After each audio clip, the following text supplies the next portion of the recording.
सभी को नमस्कार।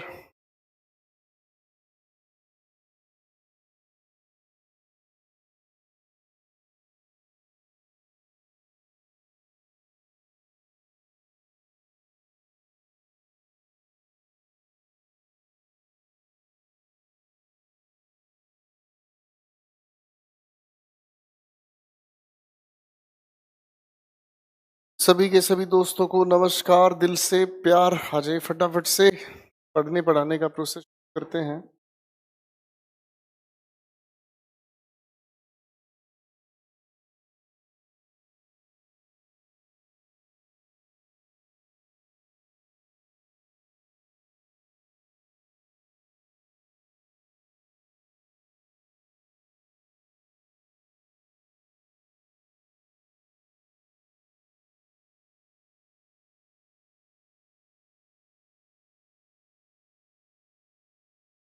जल्दी से दोस्तों सभी ऑनलाइन आ जाइए, फिर हम पढ़ने पढ़ाने का process.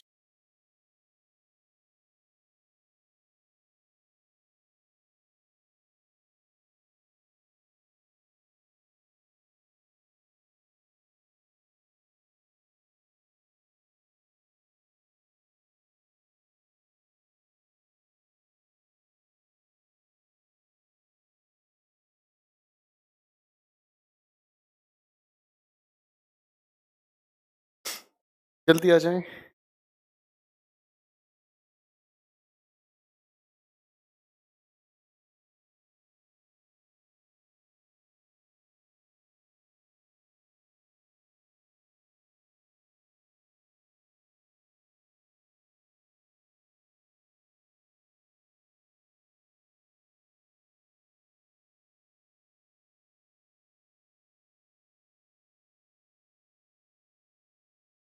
Thank you everyone.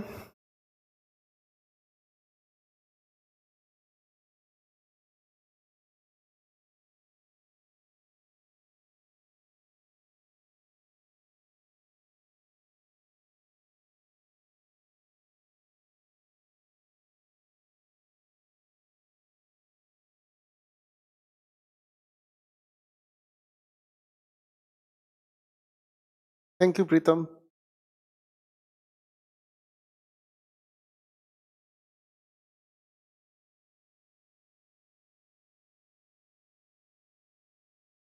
Thank you Saurabh.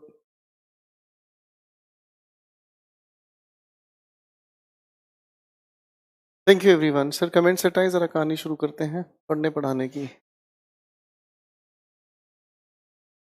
जी।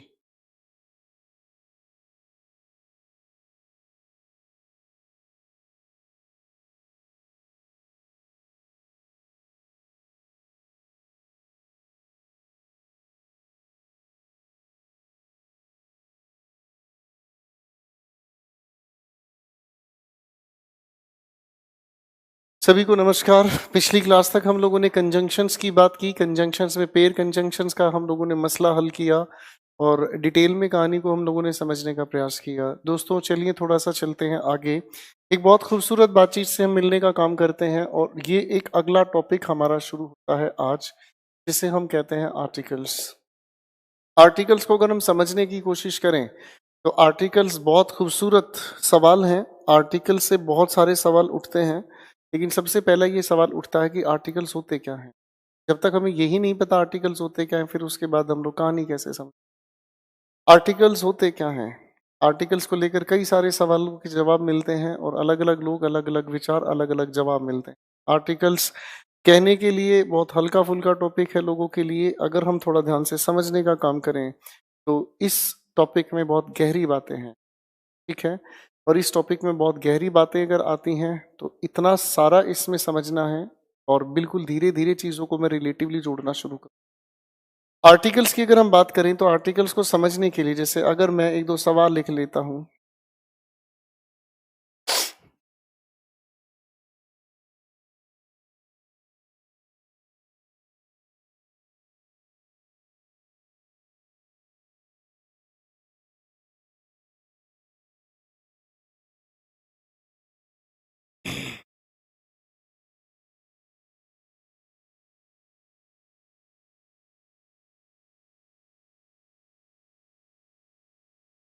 मैं अगर इन लिखे हुए सेंटेंसेस को थोड़ा ध्यान से समझने का काम करूं, क्योंकि हमारे दिलों में एक सवाल रहता है, और सवाल ये कहता है कि सर पार्ट्स ऑफ स्पीच हम लोगों ने पढ़े हैं, पार्ट्स ऑफ स्पीच संख्या में कुल मिलाकर 8 हुए। अगर आठों के आठों पार्ट्स ऑफ स्पीच को हम समझने का काम करें तो इन आठों के आठों पार्ट्स ऑफ स्पीच में आखिर आर्टिकल्स का जिक्र क्यों नहीं है? सवाल तो अपनी जगह वाजिब बनता है और पूछने लायक भी है। आर्टिकल्स अपने आप में आखिर हैं क्या, इनका क्या वजूद है, समझने का प्रयास करते हैं छोटे से सेंटेंस से। और लिखे हुए सारे के सारे सेंटेंस में अगर मैं इसकी बात करता हूं तो ये बेसिकली एक प्रोनाउन है जो सेंटेंस के सब्जेक्ट की तरह यूज हुआ। अगर मैं इसकी बात करना चाहूं तो ये सारी की सारी जो बातचीत है ये अपने आप में एक वर्ब है, और इसी वर्ब का ये लिखा हुआ सब्जेक्टिव केस हुआ। ठीक है, ये हमारी छोटी सी बात हुई। आगे अगर हम लिखी हुई बातचीत को ध्यान से देखने का काम करें तो ये लिखा हुआ हमारे सामने फ्लावर्स है। फ्लावर्स अगर देखा जाए तो नाउन है, एंड इफ आई से व्हाट काइंड ऑफ फ्लावर्स, तो फ्लावर्स से ठीक पहले आने वाला ये जो शब्द हुआ एडजेक्टिव हुआ। ठीक इसी तरीके से अगर मैं बात करना चाहूँ, ये हुआ हमारे सामने नाउन, से ठीक पहले आया ये आर्टिकल ए, ये भी अपने आप में एडजेक्टिव ही है। नाउन से पहले आने वाला शब्द एडजेक्टिव माना गया है और हमने ये चीज अभी तक पढ़ी भी है।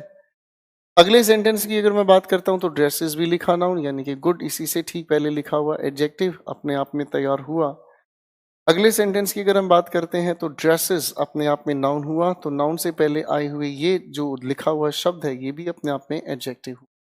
इसका मतलब हमें यहाँ से एक बात समझ आती है, इसका मतलब हमें यहाँ से एक बात समझ आती है कि लिखे हुए इन सारे के सारे सेंटेंसेस में जो आर्टिकल्स हैं इनफैक्ट वो एडजेक्टिव्स ही हैं। इनफैक्ट वो लिखे हुए जो आर्टिकल्स नजर आ रहे हैं वो इनफैक्ट अपने आप में एडजेक्टिव्स ही हैं। और ये एडजेक्टिव्स होने का मतलब क्या हुआ? अरे भाई नाउन से पहले अगर आए तो एडजेक्टिव ही है। लेकिन एक सवाल दिल में उठता है, मैं अगर कहूं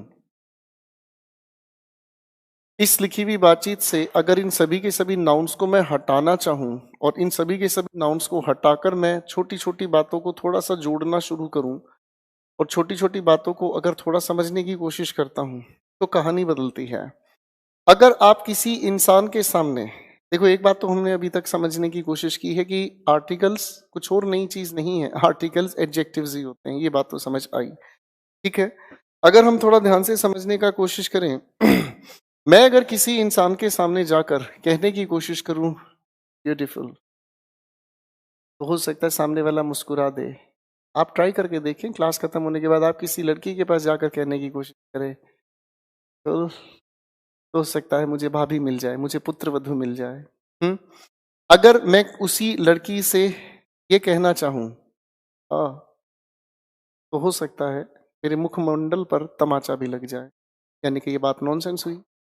मैं अगर फिर से समझने की कोशिश करता हूं एक छोटी सी बात, अगर मैं किसी इंसान के सामने कहना चाहूं गुड, तो हो सकता है वो कुछ समझ जाए।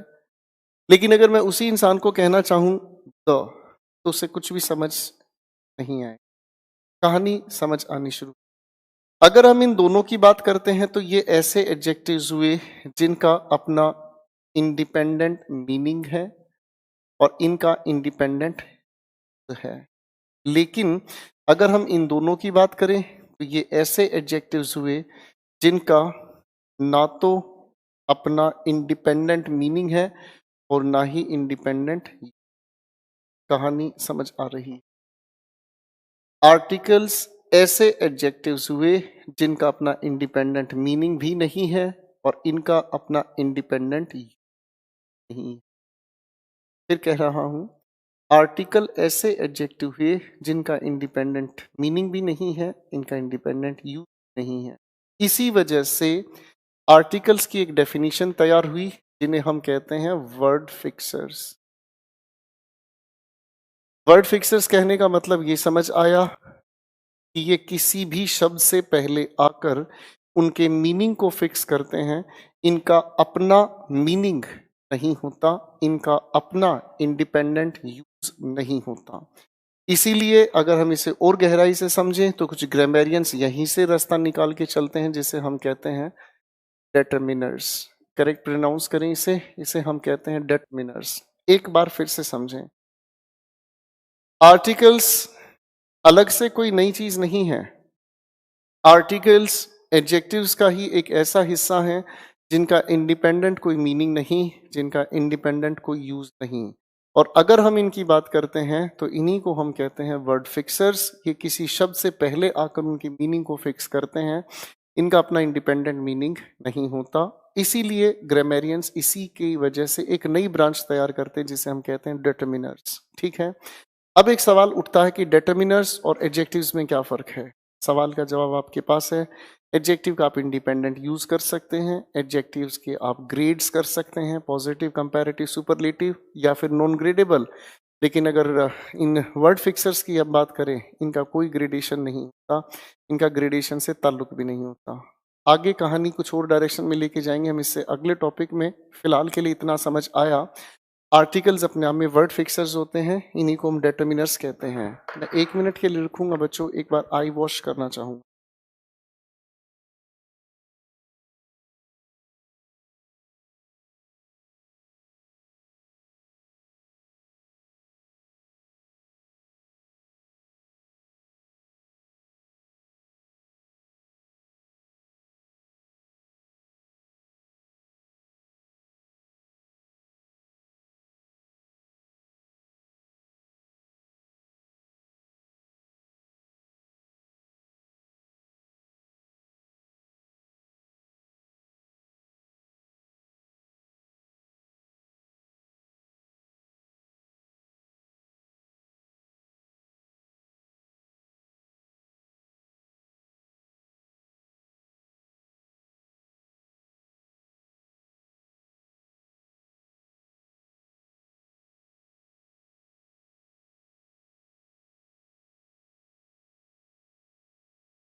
Hello everyone, I am back.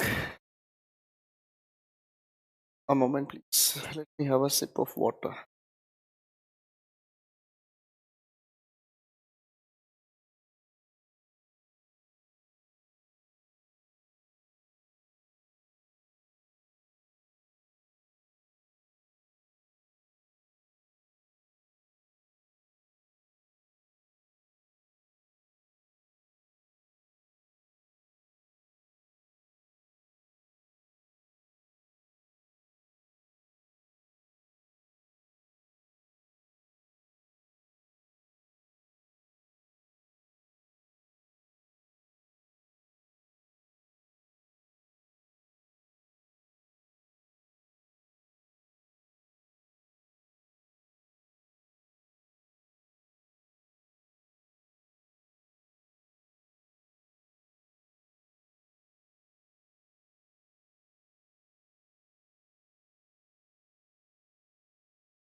चलिए दोस्तों, यहाँ पर हम लोगों ने समझने का काम किया।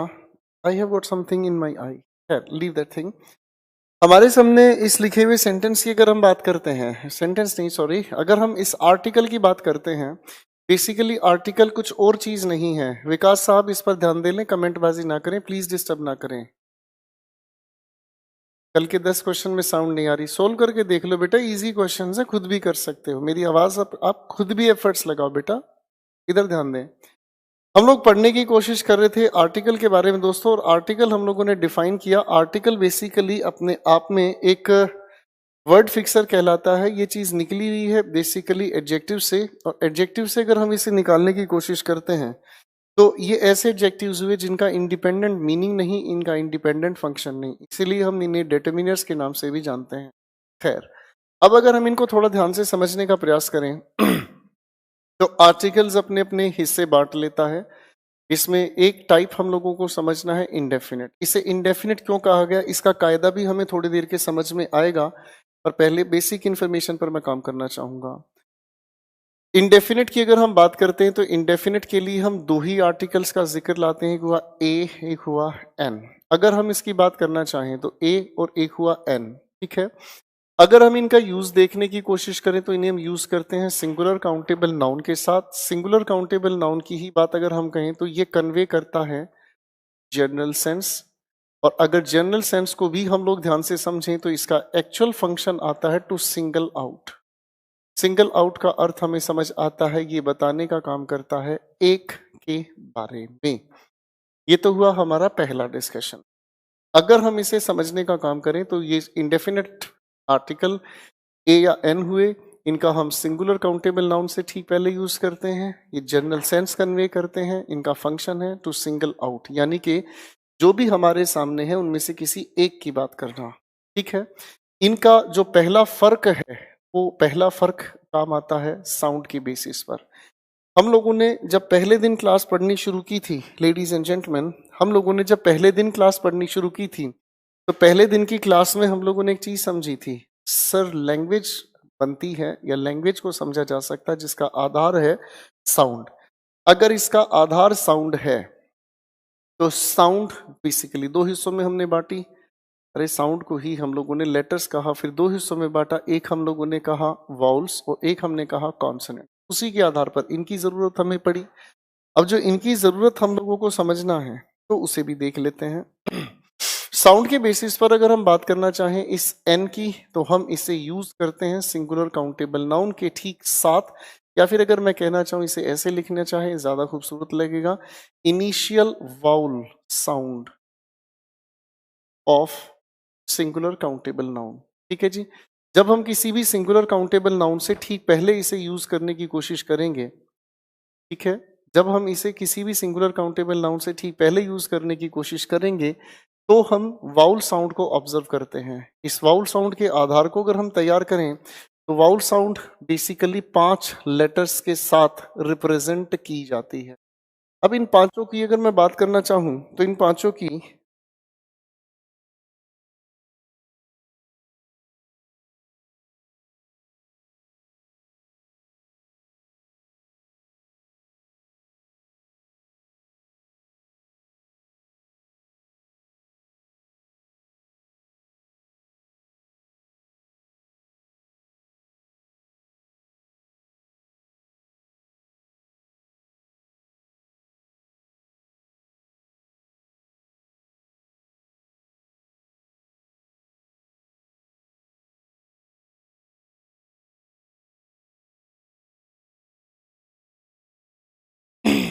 अब अगर इसके हिसाब को मैं समझने की कोशिश करता हूं, मेरे सामने 5 सिंबल्स हैं, इस बात को समझने का कोशिश करें भाई।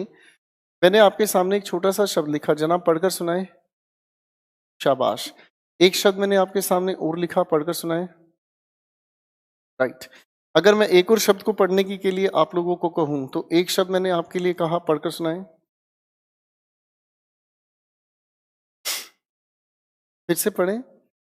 शाबाश। आप अगर ध्यान से ऑब्जर्व करोगे तो मेरे दोस्तों लिखने के लिए तो एक ही हमारे पास लेटर है, लिखने के लिए तो ये हमारे पास एक ही लेटर है, लेकिन अगर साउंड प्रोड्यूस करने पर आता है तो यहां पर इसकी साउंड हमारे सामने आई, यहां पर इसकी साउंड हमारे सामने आई, यहां पर इसकी साउंड हमारे सामने आई।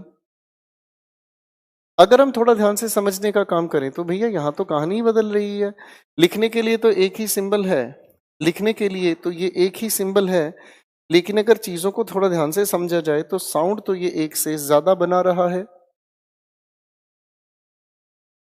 लिखने के लिए एक ही सिंबल है लेकिन साउंड यहाँ पर ये एक से ज्यादा जनरेट करता है। और बच्चों अगर एक से ज्यादा साउंड जनरेट करता है तो हमारी थियरी यहाँ पर फेल हो गई। हम लोगों ने तो बस इतना समझा था ये 5 सिंबल्स हैं और यही हमारे वाउल्स हैं। अरे भाई ये है तो 5 लेकिन साउंड तो 5 से ज्यादा बन रही हैं। अब अगर इस कायदे को समझने का काम करें हम लोग तो इसकी साउंड की अगर हम बात करें तो ये कुल मिलाकर 20 तरह की साउंड बनाते हैं।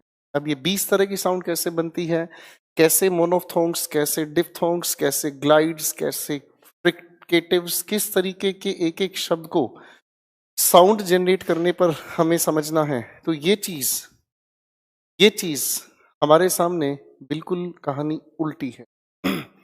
बिल्कुल कहानी उल्टी है। तो कहानी अगर उल्टी है तो इसका मतलब हम लोगों को इसे थोड़ा सा ध्यान से समझना होगा, सिंबल्स के आधार पर नहीं, साउंड के आधार पर। और इसी की वजह से बचपन से ही किसी टीचर ने हमें समझाया कि वाउल साउंड को पहचानने के लिए आप हिंदी के स्वर को पहचाने, बड़ा आसान होगा, क्योंकि हिंदी के स्वर निश्चित हैं। जितनी ध्वनि उतने ही अक्षर हैं, जितनी ध्वनि उतने ही अक्षर हैं। तो इस मामले में कोई भी प्रॉब्लम नहीं है। ठीक है। उत्कर्ष, मेरी आंख में मार्कर की इंक गिर गई है जिसकी वजह से थोड़ी इरिटेशन है, but I will take the class. Thank you for your lovely concern, thank you very much. Vimlesh, live contest होगा, प्लीज इस पर फोकस करें, ये पढ़ा रहा हूँ, इस पर ध्यान दें बेटा। Thank you everyone. अब अगर हम इसी के ऑपोजिट दूसरी बात करना चाहें, आर्टिकल ए को अगर हम देखने की कोशिश करें तो इनिशियल कॉन्सोनेंट साउंड हम लोगों को जरूरत पड़ती है, और initial consonant sound of singular countable noun, और ये हो गए हमारे बी, सी, एफ एटसेट्रा।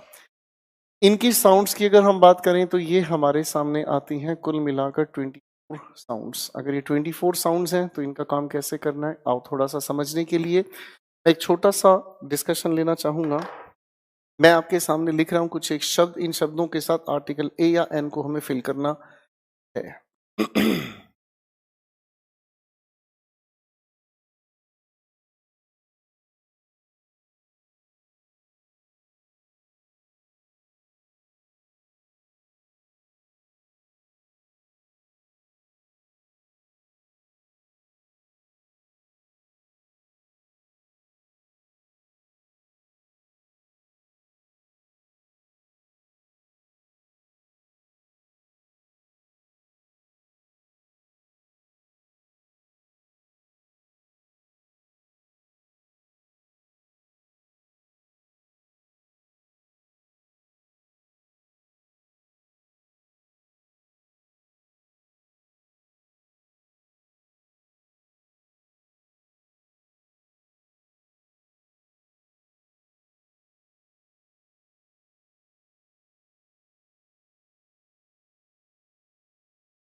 हमारे सामने लिखे हुए इन सभी के सभी शब्दों पर प्लीज कंसंट्रेट करें और सिर्फ आंसर्स को सोचें, कमेंटबाजी से बचें।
चलिए दोस्तों, इन छोटी सी बातों को समझने का प्रयास करते हैं और ये है काफी इंपॉर्टेंट सेक्शन। ये एक आधारभूत बात भी है। साउंड के बेसिस पर आर्टिकल्स को कैसे हम लोगों को फिल करना है, साउंड का बेसिस। बच्चों, ये जो छोटा सा डिस्कशन है ये हमारे सेंटेंस फिलिप्स में, क्लोज टेस्ट में मिल जाता है। तो अगर इस बात को थोड़ा ध्यान से हम लोगों ने समझ लिया तो हमारी छोटी छोटी चीजें आगे जुड़ती हैं। कई बार स्टूडेंट्स ये कहते हैं कि सर पहले क्लोज टेस्ट करा दो, PQRS करा दो, वो करा दो, ये करा दो। भैया एक बार बिल्कुल ध्यान से समझो, जब तक कहानी के आधार सही नहीं होते तब तक कहानी अच्छी नहीं बनती। ठीक है, हर एक चीज को सिस्टमेटिक तरीके से कहाँ क्या चीज बतानी है, कैसे बतानी है, ये मैं जानता हूँ। इस फिल्म का डायरेक्टर मैं हूँ। मुझे हर एक शॉट का पता है कि कहाँ कौन सी शॉट पर क्या चीज आपको बतानी है। इसीलिए दो ही चीजें रखो, या तो भरोसा रखो, साथ चलते रहो। आप डिस्टर्ब करना, मैथमेटिक्स नहीं है बेटा। ये मैथमेटिक्स नहीं है कि मैं अगर मैथमेटिक्स में परसेंटेज पढ़ा रहा हूं तो उसी के साथ साथ आपका CI, DI, SI ये सब चीजें नहीं, ये मैथमेटिक्स नहीं, लैंग्वेज है। बहुत कॉम्प्लिकेटेड काम है ये तो एक हार्ट सर्जरी के बराबर है। गलत नस कट गई, पूरा आदमी खत्म। एडजेक्टिव के बिना एडवर्ब का मैं सिलसिला नहीं छीड़ सकता। बिना एडजेक्टिव, एडवर्ब, नाउन, प्रोनाउन पढ़ाए मैं सर कंजंक्शंस नहीं पढ़ा सकता। लेकिन है कुछ लोग जो परेशान होकर परेशानियां खड़ी करते हैं, प्लीज बच्चे आजो बेटे बड़े ध्यान से। आज मैं बहुत खुश हूं, मेरे बच्चे बिल्कुल कमेंटबाजी पर ध्यान नहीं दे रहे। काबिले तारीफ है आपका पेशेंस। यही चीज आपको सिलेक्शन पर ले जाएगी। सीखना है, बड़े ध्यान से एब्जॉर्ब करना है। Love you. अब साउंड के खेल को समझने का प्रयास करते हैं। सबसे पहले साउंड, इस शब्द को हम बोलते हैं होटल। इसकी साउंड ह से तैयार हुई, इसलिए आर्टिकल ए को चुना। हॉस्पिटल, साउंड ह से शुरू हुई, ए से बात हुई। हिस्टोरिकल, ह से साउंड शुरू हुई। ऑनेस्ट, हम इसमें एच साउंडेड नहीं रखते, इसीलिए इसीलिए हम लोग यहाँ पर आ की साउंड देखते हैं। कॉन्सोनेंट नहीं, वाउल साउंड हुई, एन को चुना। ऑनरेबल मैन, ऑब्जर्व करें तो आ की साउंड, इसीलिए चुना एन। इसको अगर हम बोलने की कोशिश करें तो इसकी साउंड होती है ए आ, यानी कि इसको अगर बोलने की कोशिश करोगे आप लोग तो ए से साउंड, ये वाउल साउंड है हमारे सामने। वाउल साउंड होने की वजह से ही आपने चुना। अगर इसकी मैं बात करता हूं, ना जी ना, यहाँ बिल्कुल गलत कर गए आप जानते हैं ये अपने आप में एक अनकाउंटेबल नाउन है और अनकाउंटेबल को काउंटेबल बनाने के लिए हम लोगों ने तरीका सीखा है और ये नाउन के दौरान आप लोगों को बताया, आ स्ट्रैंड ऑफ हेयर। इसे ठीक करने की कोशिश करें, आ स्ट्रैंड ऑफ हेयर। ठीक है बच्चों।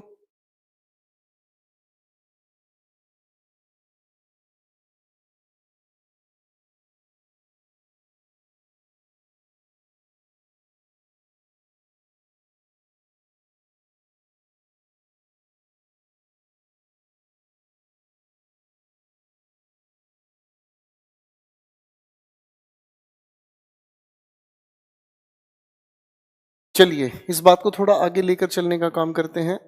इस शब्द को जब आप प्रोनाउंस करते हैं, साउंड गोज लाइक इवेंट, इसीलिए हमने चुना एन। यही इसकी छोटे से रूप की बात करता है तो दोनों की साउंड एक ही हुई। जब आप इसे प्रोनाउंस करते हैं, the sound goes like you, इसका अर्थ है फीमेल शीप। अब इसके साथ फीमेल क्यों यूज हुआ, नाउन के दौरान हम लोगों ने इसे पढ़ा था, समझा था। ठीक है दोस्तों, तो यहाँ पर होना चाहिए ए। ऐसी बातों का थोड़ा ध्यान रखना, क्योंकि ये जो हमारे क्वेश्चंस है ना बच्चों, ये कई जगह पर उलझा देते हैं। अब इस सवाल को थोड़ा ध्यान से देखने की कोशिश करना। लिखा है मेरे सामने 100 रुपीज। अगर मैं इसको बोलने का काम करता हूँ, साउंड गोज विद व, इसलिए हमने चुना आर्टिकल ए। ठीक है, अब दोस्तों इस चीज को बड़े ध्यान से समझने की कोशिश करें। इसमें बहुत प्यारा सवाल उलझता है। कई सारे स्टूडेंट्स ये सोचने की कोशिश करते हैं, सर इसका मतलब भी एक हुआ, अभी अभी आपने बताया था इसका मतलब भी एक हुआ, तो कहीं ऐसा तो नहीं है एक एक दोनों आपस में मिलकर सुपरमैन तो नहीं बना रहे? खतरनाक लोगों, सुपर फ्लॉस तो नहीं बना रहे? अरे हाँ यार, पानी पिलाओ, दिल में आज कुछ कुछ हो रहा है।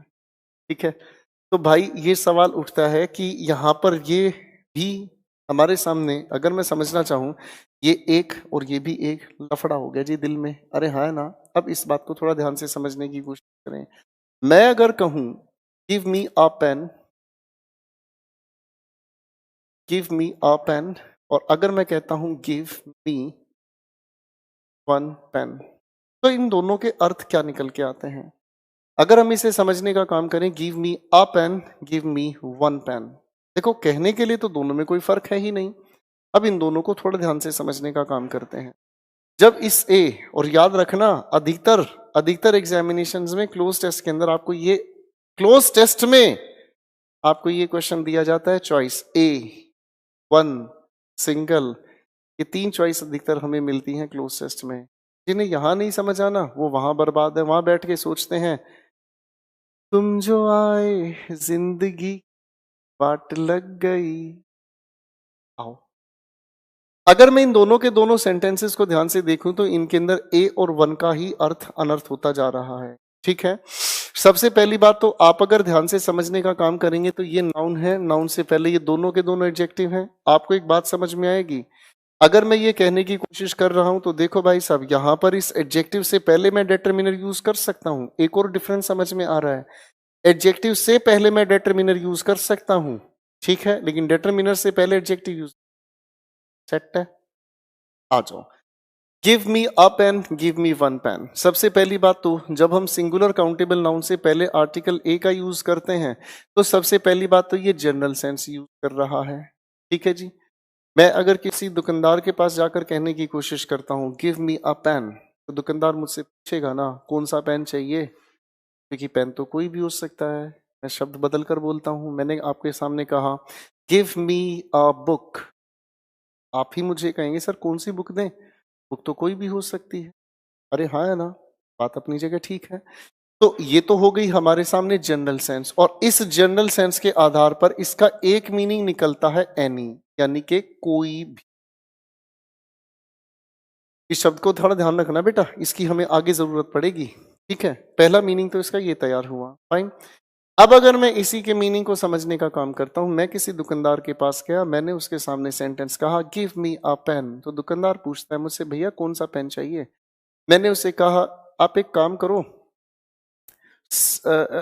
बटरफ्लो का पेन दे दो। तो दुकानदार मुझसे पूछेगा कितने पेन चाहिए, तो मैं उसे संख्या बताऊंगा एक, संख्या बताऊंगा एक, यानी कि यहां पर सिर्फ और सिर्फ ये बताने का काम कर रहा है नंबर। ठीक है जी, तो दोनों बातों को एक बार फिर ध्यान से देखने की कोशिश करना। मैं अगर कहूं मैं अपनी क्लास में पहले दिन घुसा, और जैसे मैं अपनी क्लास के अंदर एंटर करता हूं तो मैंने कहा आई सॉ अ स्टूडेंट, और फिर मैंने कहा आई सॉ वन स्टूडेंट, दोनों बातों में फर्क है। मैं अगर पहले दिन अपनी क्लास में एंटर करता हूं और मेरे सामने स्टूडेंट्स सिर्फ एक बैठे हैं, मैं उसे जानता नहीं, तो मैंने उसे कहा आई सॉ अ स्टूडेंट, मैं जानता ही नहीं, पता नहीं कौन है, कोई भी मुझे नहीं पता। लेकिन अगर मैं कहता हूं आई सॉ वन स्टूडेंट, तो वन स्टूडेंट कहने का मतलब कि मेरे बैच का स्टूडेंट है, और बहुत सारे स्टूडेंट्स में से ये एक स्टूडेंट। फर्क समझ में आया बेटा, दोनों के फर्क मन को बड़े ध्यान से समझने चाहिए। खैर, आगे भी इन चीजों का डेलिब्रेशन हम करेंगे। तो भाई इस लिखी बात को थोड़ा ध्यान से हम समझने का काम करते हैं। अब कायदा शुरू करते हैं। मेरे सामने यहाँ लिखा आर्टिकल ए, यहाँ लिखा वन, दोनों का अर्थ तो एक निकलता है सर, फिर ये दोनों कहीं सुपरफ्लूअस तो नहीं है। थोड़ा ध्यान से देखने की कोशिश करें।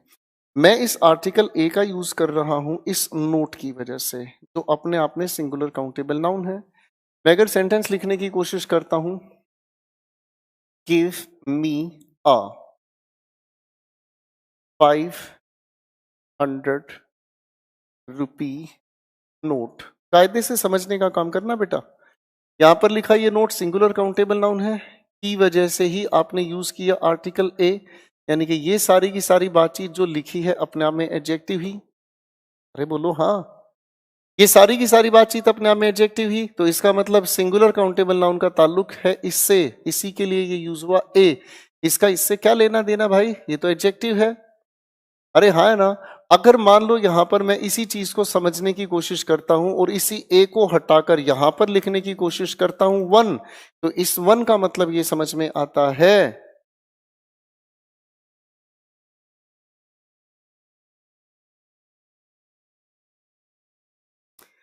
देयर इज अ मनोज, आपकी इस ग्रुप में एक मनोज है, उनका क्वेश्चन सुनो भैया, बहुत इंपॉर्टेंट क्वेश्चन इन्होंने कहा है। सर करियर विल के मैनेजमेंट कॉल नहीं उठाते हैं और इस बार फ्राइडे को नंबर 3 का विनर हूं, अभी तक 1,000 रुपया नहीं मिला। मनोज साहब को जवाब देना जरूरी है क्योंकि पढ़ाई ज्यादा जरूरी। Please carry on your comments. हो गई पढ़ाई खराब, हर दिन एक ना एक ऐसा सैंपल मिलता है।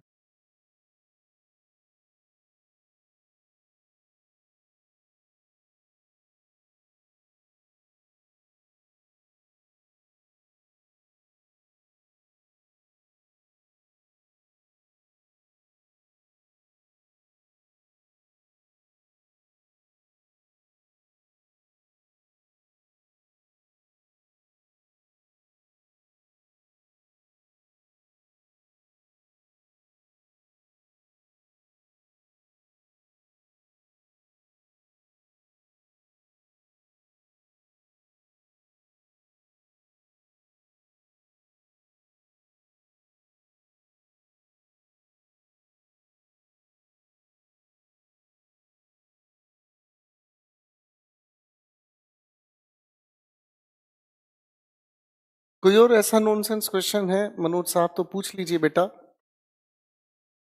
ये पढ़ाई तो इंपॉर्टेंट है नहीं, आपका 1,000 रुपया आपको नहीं मिला, मैनेजमेंट की टीम का मैं जवाब दूंगा आपको। कहाँ से आते हो भाई?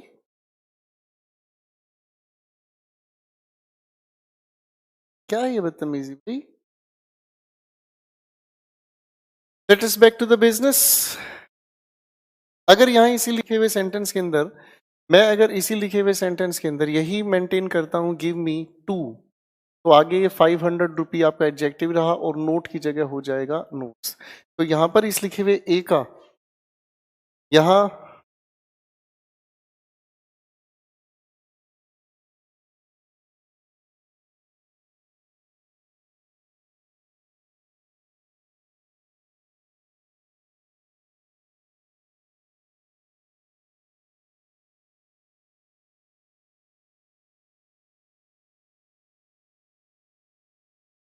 गोपाल साहब आप सारे बैच खरीद लो बेटे, वेरी गुड।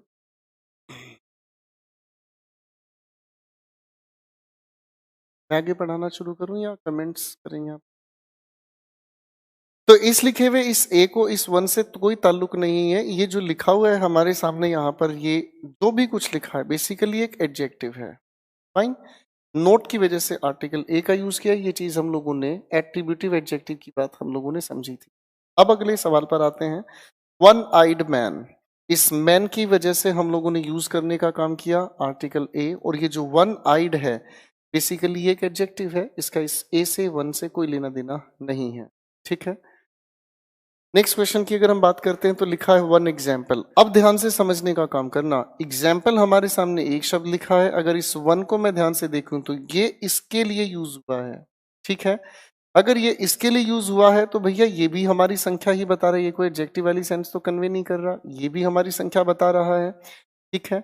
एडजेक्टिव का काम कर रहा है, तो फिर भैया इनमें से एक को चुने, एन एग्जाम्पल या फिर वन एग्जाम्पल। ये दोनों एक साथ अपने आप में ये दोनों अपने आप में एक साथ में सुपरफ्लॉस का काम कर रहे हैं।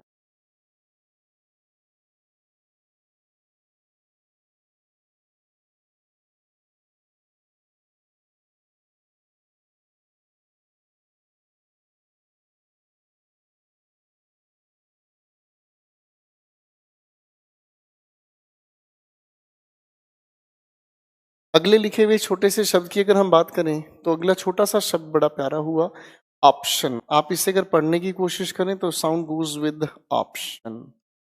एक सेंटेंस हमारे सामने आता है SHO, आप अगर इसे प्रोनाउंस करने की कोशिश करें तो साउंड गोज लाइक दिस। और इस हिसाब से अगर हम बात करने की कोशिश करते हैं तो ये अपने आप में एक वाउल साउंड हुई, इसीलिए हम लोग यूज करते हैं N.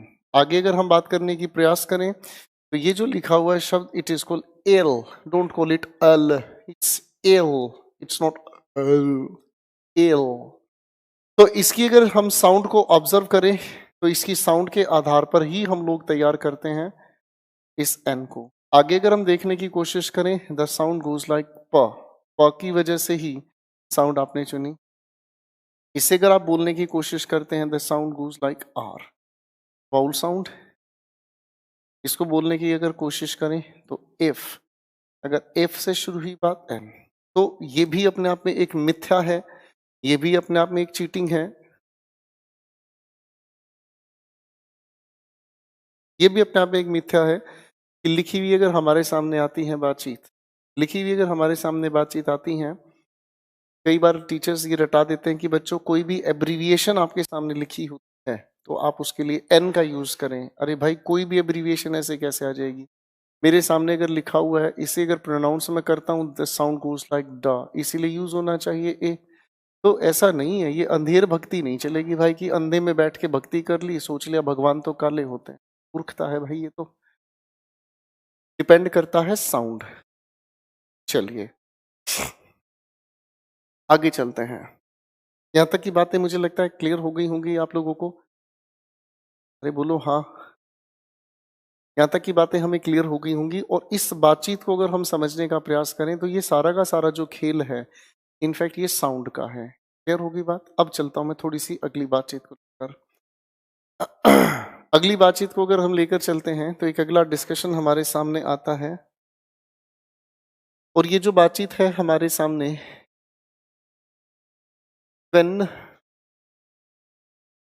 a verb is as a singular countable noun, we use a or an with the verb.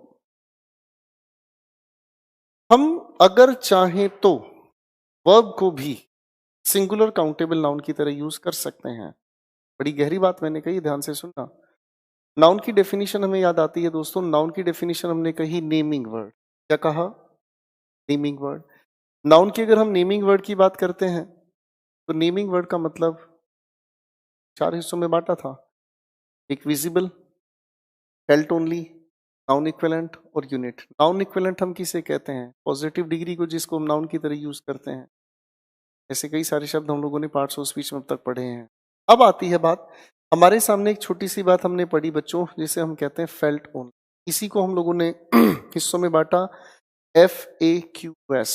ए से हमने तैयार किया एक्शन, यानी कि वर्ब ही तो है जिसके साथ एक्शन का कुछ लेना देना है, तो यानी कि वर्ब को हम चाहें तो नाउन की तरीके से कर सकते हैं।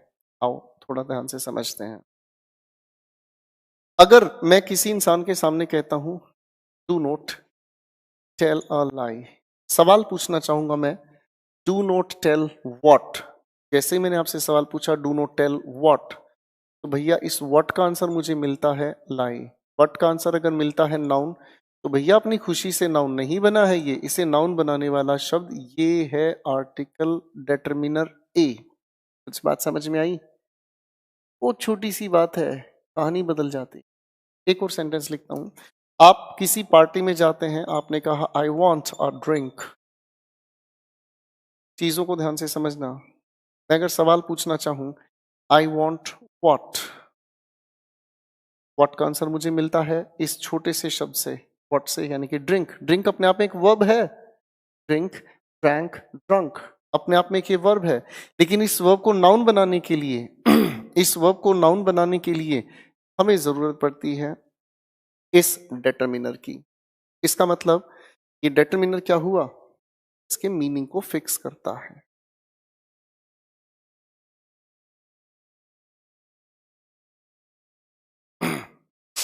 आगे बात को समझने का काम करते हैं।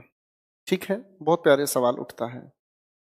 अगर मैं एक और सवाल लेने की कोशिश करता हूं, जैसे मैंने कहा she went for a walk, सवाल उठता है मैं अगर पूछना चाहूं शी वेंट फॉर व्हाट, अब ये व्हाट का आंसर मुझे नाउन देता है। नाउन बनाने के लिए चाहिए क्या चीज?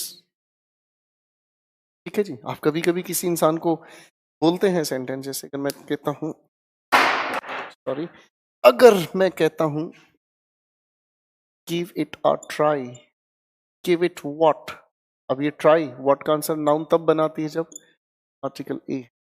तो इस बात का मतलब मुझे ये समझ आता है कि भैया नाउन तब बनता है जब हम किसी वर्ब के साथ आर्टिकल ए को भी जोड़ सकते हैं। तो किसी भी वर्ब से हम चाहें तो नाउन बना सकते हैं आर्टिकल ए लगाकर।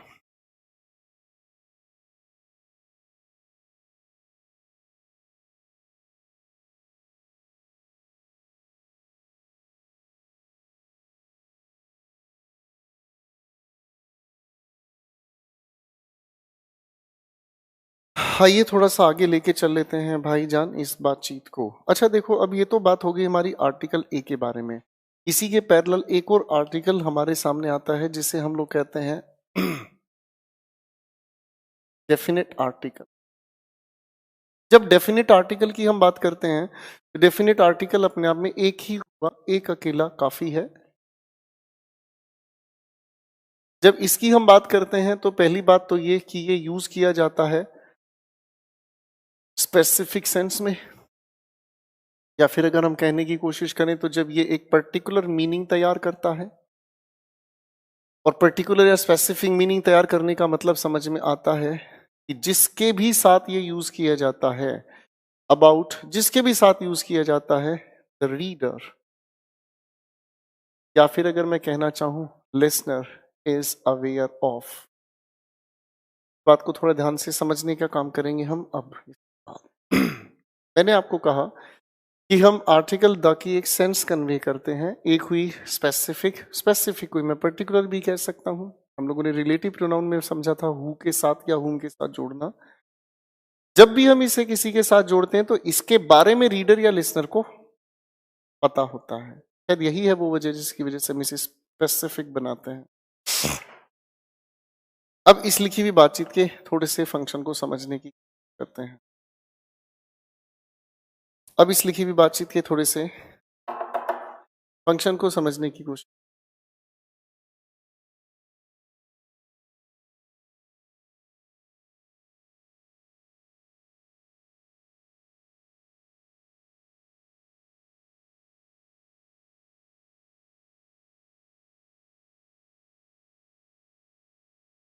अगर हम इसे थोड़ा ध्यान से समझने की कोशिश करें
चलिए यहां तक की बात को थोड़ा सा समझने की कोशिश करते हैं।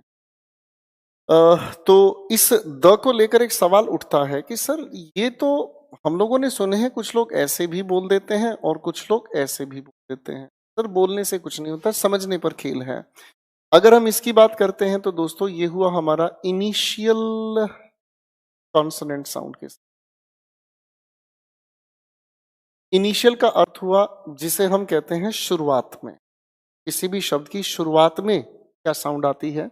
और अगर इनिशियल वाउल साउंड आती है तो हम इसे प्रोनाउंस करते हैं दी। मैं एक दो शब्द लिखने का काम करता हूं। जैसे अगर मैंने आपके सामने लिखा ये शब्द,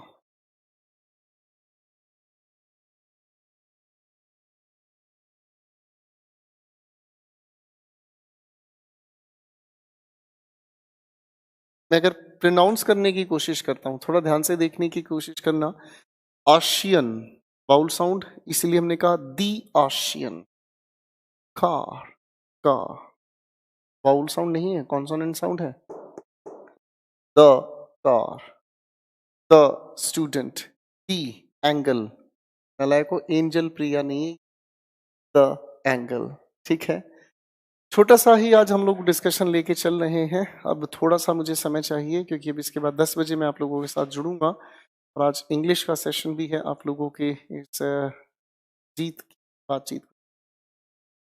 तो मनोज साहब, आपने कहा कि आपको क्या नहीं मिला क्या नहीं मिला। देखो, हाथ जोड़कर रिक्वेस्ट है बेटा, बड़े ध्यान से समझना। कई सारे बच्चे एक चीज कहते हैं कि सर आप पढ़ाते वक्त इरिटेट हो जाते हो, किसी के कमेंट को देखकर परेशान हो जाते हो। आप कमेंट सब कर सकते हैं, मुझे दिक्कत नहीं है।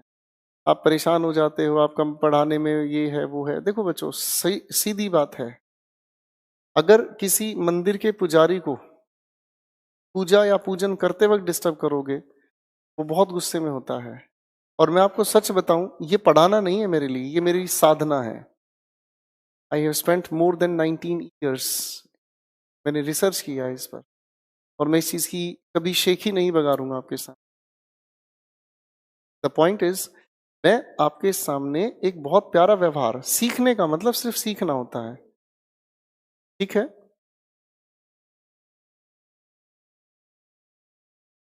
मनोज साहब कह रहे हैं जीता हुआ पैसा नहीं मिला सर, गुस्सा आ रहा है। तो मेरे ऊपर गुस्सा क्यों, मेरी क्लास में क्यों डिस्टर्बेंस करेगा भाई? वहां से पूछो जहां से पैसा आपको मिलना है।